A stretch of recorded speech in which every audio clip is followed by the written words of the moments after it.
Welcome. If you wouldn't mind pulling that down a little, thanks. They're both on, yeah. 2020 is a catchy name for a plan to borrow $60 million from the residents of Lake Worth. Just like 6 plans to make Lake Worth a better place, presented to developers and investors to show how Lake Worth could look like in the future. Then we have the eco world. We have a lot of greenwashing going on, attempts at environmental sustainability in a city that we claim has environmental sustainability. We have no LEED certification for our eco building, no sustainable climate program, either city, statewide, or national. Then we have a city survey, which will be interpreted by residents selected by our mayor or our city manager. Just can't tell the difference nowadays, I don't know. Or what about a hurricane preparedness workshop? First 100 cars can park for free. And how about the people who don't drive to go to the casino building? What is the hurricane plan? Oh, and I forgot the baseball stadium in John Prince Park, the biggest boondoggle to be promoted by most of our commission and some ill-advised county and state government officials, spending time and effort by our city departments to pursue an economically unsupportable endeavor. And this is only the tip of the melting iceberg. The visionaries who serve us have lost their sight. We are a city beyond others. Beyond all others, our location, our people, our natural resources are attributes to shout about. And yes, we are a poor city and with an old infrastructure. We do need a plan, not a faux plan, not a slipshod plan, not a plan that ignores future climate instability, sea rise, temperature increases.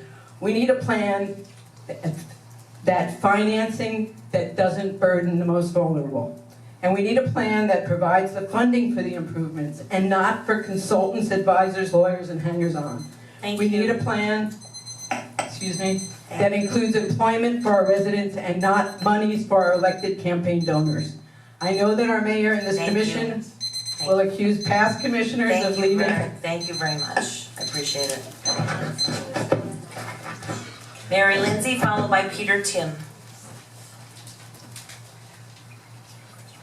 Good evening, mayors and commissioners. This is a very comprehensive, it's a big plan for big problems that we have in the city, and I'd like to have the fullest possible understanding of it, and quite frankly, there's some parts of it I don't understand, and maybe those can be addressed tonight.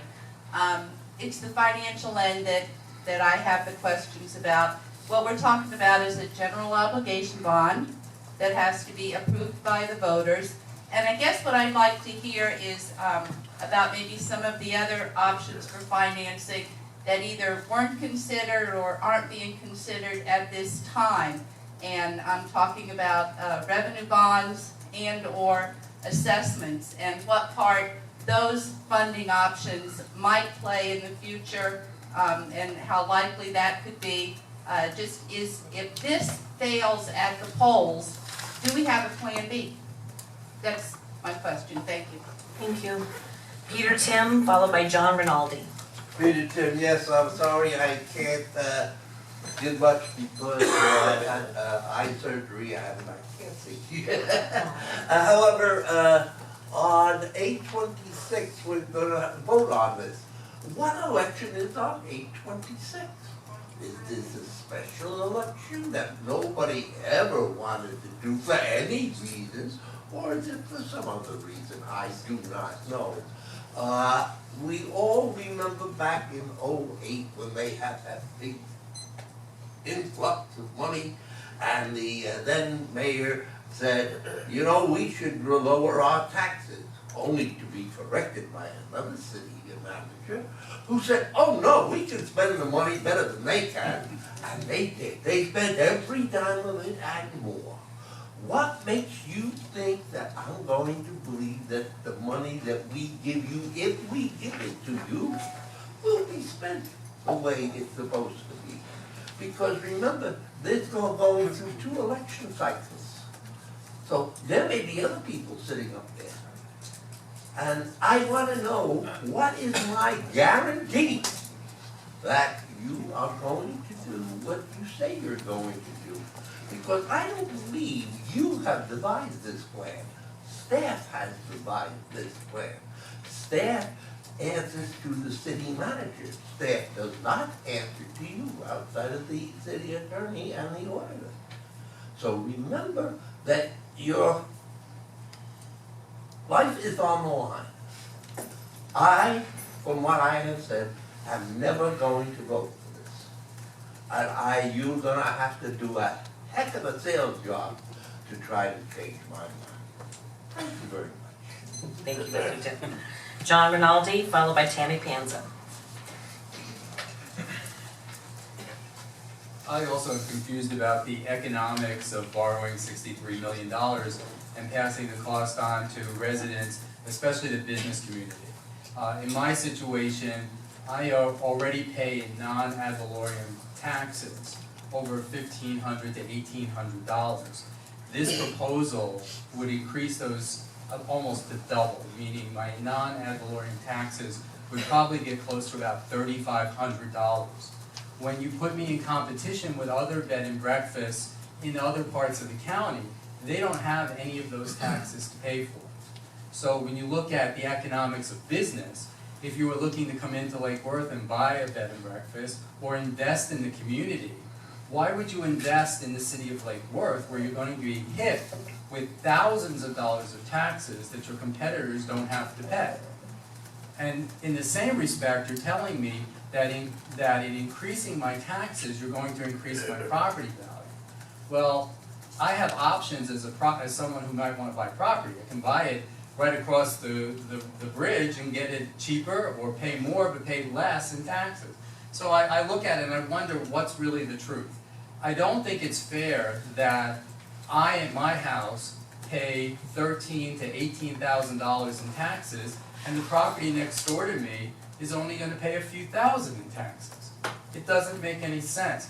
The condominiums next door to me are valued at about $60,000 a piece, yet when you put the whole building together, they're not paying much in taxes at all given those low values. Yet I am paying this tremendous amount. How am I going to compete with that? At what point do I honestly say, I can't raise my rates at the B&B anymore? How do I pay this tax bill every year? And every year we're not homesteaded. So every year as our valuations move up, those non-ad valorem taxes go higher and higher. My non-ad valorem a few years ago were much less, now they're getting super high. Thank you. So I ask you to take that into consideration for the business community. Thank you. Tammy Panza, followed by Loretta Sharp.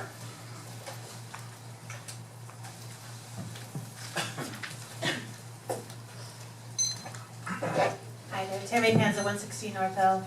I have a lot of concerns about the project myself. It is very expensive. It's a lot of problems with the businesses. It's going to cost them a lot. It might drive them away, just like John said. But I am wondering two things. One, if the Park of Commerce has to be part of the direct plan, or if it can be a separate part where you could vote on it in a separate section. I'm also wondering about the order of things. I do remember reading the analysis of the streets that the city did, and it was also based on the census.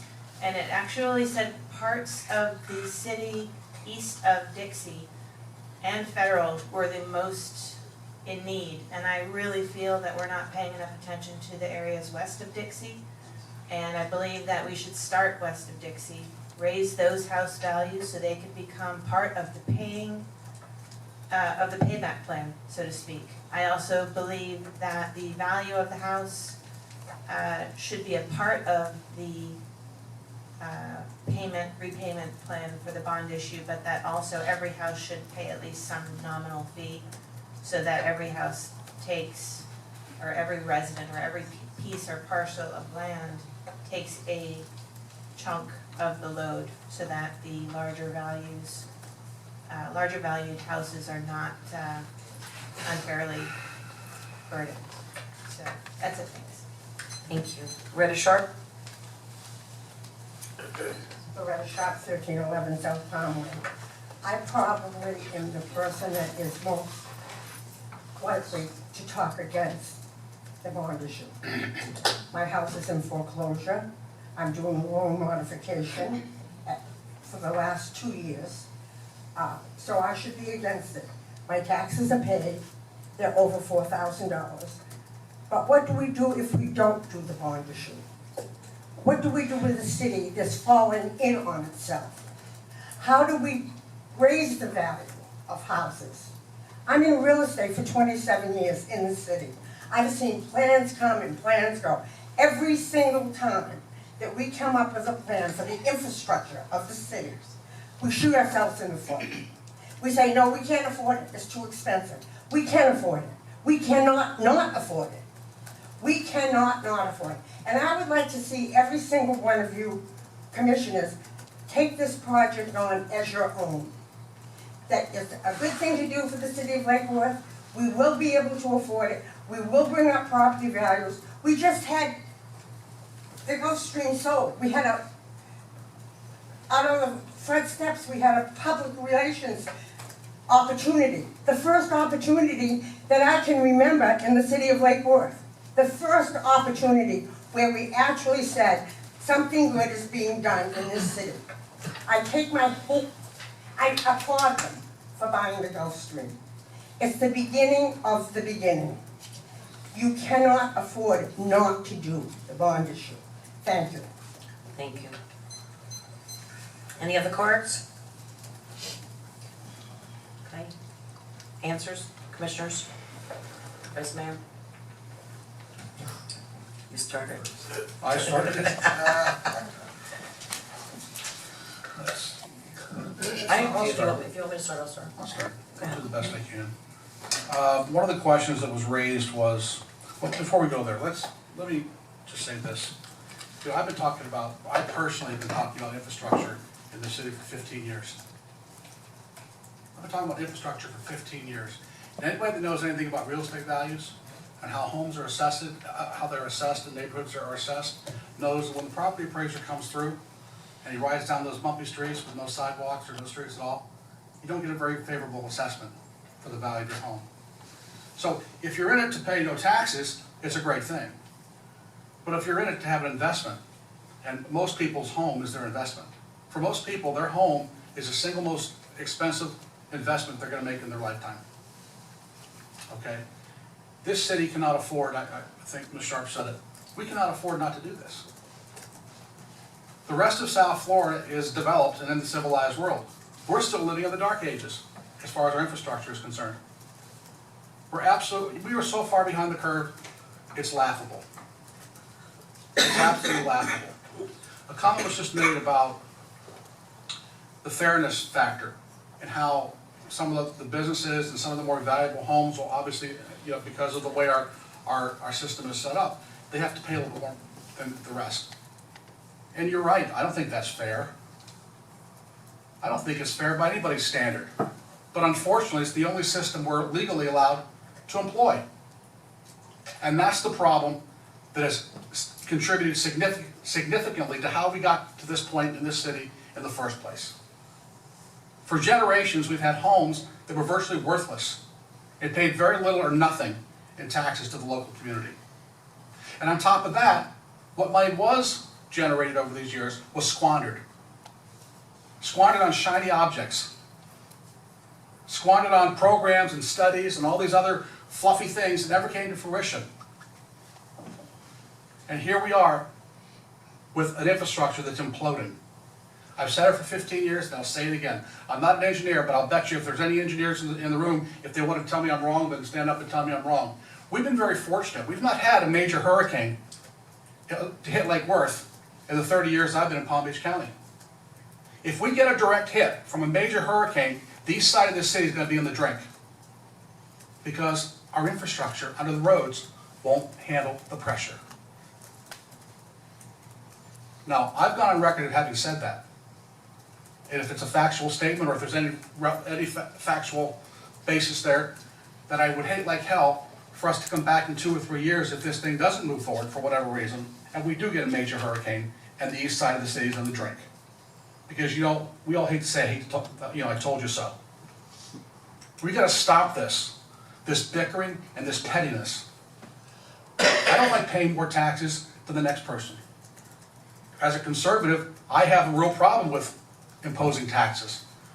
I have a real problem with increasing the size of government But you know what? Some folks over the last 100 years have fallen asleep at the switch. And unfortunately, we're the ones, the 5 of us, are the ones left to make a decision on how to fix it. There are a lot of very good people in this city that deserve more than what they've been given in the past. There's a lot of people in this city who work hard in their neighborhoods, they worked hard raising their families, running their businesses, and they deserve better than what the city has been able to offer them in terms of the basic services of infrastructure. Now, to the question of financing options. And the finance director's here, so correct me if I'm wrong. Revenue bonds. You could float a revenue bond if we had the cash to commit to a revenue bond. If we had millions of dollars in reserves or millions of dollars in excess cash each year that we could put towards the budget, that we didn't need to pay for the police or for the fire or basic city services, if we had millions of dollars that we could earmark, that we could look bond counsel in the eye and say, look, this money is always going to be here, then we might be able to go out and do a revenue bond and it would not impact our taxpayers. But that's not an option. It's not an option. An assessment. I come from Western Pennsylvania. I remember 40 years ago, they came through in my little town of 12,000 people in the borough. They redid every single street and every single sidewalk in the entire borough at one time. Started at one end of town, went through it was an assessment. But that's not how it works in Florida, apparently. Apparently you can't just assess everybody at equal dollar value because you're building the streets all over town. So that's not an option. I attended the Financial Advisory Board meeting last night, and one of the questions that was raised, or the comments that was made, spoke to the pay-as-you-go plan. That's not an option for us, folks. There is no pay-as-you-go. There is no pay-as-you-go. This city had tens of millions of dollars in undesignated fund balance 5 or 6 years ago. It's gone. It's all gone. And we are scraping bone on bone right now financially. The city is. If these roads are going to happen, if the infrastructure plan is going to happen, whether it's $60 million, $20 million, or whatever the dollar value is, we're going to have to do it through some sort of a general obligation bond. As far as an assessment, I'm sorry, I just spoke to the assessment. Mr. Tim, to your point about guaranteeing how the money's going to be spent, concept of bond covenants should come first to your mind. You know just as well as anybody else that when you go out and borrow money through a bond, there are certain bond covenants that have to be met, and those bond covenants are monitored. They're very well, there's a lot of oversight that goes into that. So we don't have the option of mismanaging that money or reprogramming that money. We can't say we're going to borrow X amount of dollars for roads and then get halfway through it and say, well, you know what, we changed our politics, our philosophy changed, we're going to put a park in. We can't do that. If the money is borrowed to build streets and sidewalks, the money will be used to build streets and sidewalks. Okay? The real question here is, the real issue here is, yes, unfortunately, as one of the cruel realities of life is, those who are a little bit more successful and have done a little bit better in their lives are oftentimes called on to do a little bit more. And that is not fair sometimes. But when you have 30% or whatever the number is, 40% of the property in the city that aren't contributing to the local coffers, what are we supposed to do? What are we supposed to do? There are no miracles here, and there's no silver bullet for any of us to look to find. I don't know, how I can address those. Again, I don't like tax, and I know, Mr. Rinaldi, I understand perfectly where you're coming from, but I tell you what I do believe. And I believe this, and Ms. Sharp, you're absolutely correct. I will take this issue to the street, and I'll knock on doors and talk to anybody that wants to talk to me about this issue. But I'll tell you what I believe. I believe as our property values rise, and they will continue to rise, some of these properties that weren't paying taxes last year are going to start paying some taxes. And when they start contributing, then all of a sudden the numbers that you have to, or were expected to pay on day one, are going to start to come down. The other thing that's going to happen is our tax value goes up, is hopefully we are responsible enough, we don't grow government, there'll be some extra dollars, maybe 2 or 3 or 4 years down the road for the general fund. That money can be offset and used to pay down the debt. So if we're fiscally responsible, We act like grown-ups. And if we run this government the way you run your bed and breakfast, and the way the rest of the folks run their businesses, we're gonna get through this. We are absolutely gonna get through this. And the only way we're gonna get through this, ladies and gentlemen, is if the entire city, for once in its 100 years of history, finally come together and agree that we have to go in this direction. Maybe it's not this direction, but at least we're going in the same east or whatever, instead of all over the place. That's where we are. So I think I've said enough for that. Yes, thank you. That's our affirmation. Mr. Zerdy? Long gone. We're gonna jump to the other side here, great. I fully understand, I think, what Vice Mayor Maxwell's talking about. You know, when I moved here about 8 years ago, and I bought a dilapidated house. There's no, you go on the record, you can see it's $302,500 for an uninhabitable structure. Me too. How crazy was that? Well, that's because the town, it was what it was. And I put a lot of money into the house, I gutted it. I redid the whole interior, everything. There's not a surface inside that house, a fixture, air conditioning, that wasn't redone. Now, that project is not up to the value that it should have been, all right? At one time, it was appraised for $500,000. Right now, my taxable value, go in the property appraiser's office, I mean, you know exactly where I live. The taxable value from it is $83,372, okay? Wow. So I guess I'm gonna be able to, I'll gladly pay a couple of burgers, okay, to see something like this happen. But I'll tell you what, when a lot of you had your property values that were doing pretty well in the 5 or 6 or 7 years ago, I don't remember hearing people complain like, yeah, it was a lot of taxes, but we're probably paying about half now of what we were paying before. We can't go up but 3% a year if you're homesteaded. You can't. We'll never catch up. So what else are we doing? We have to drive the property perception and pride in our city to a level that people come in, and they're coming in and purchasing. They're buying. They're investing. Happened today. It's going to happen more. There's other things coming. Those folks are buying houses. Talk to some of the real estate folks in town. There's things selling. Talk to our planning and sustainability director. Things are coming in. We've had people come to some of our planning development meetings. We used to maybe have one. What was the last time? 6? And more. So what do you think's happening here? There's some inertia that's occurring. I disagree that we're not going in the drink if it's a hurricane. I lived here for 50 years, okay? I saw it where it was way worse than that.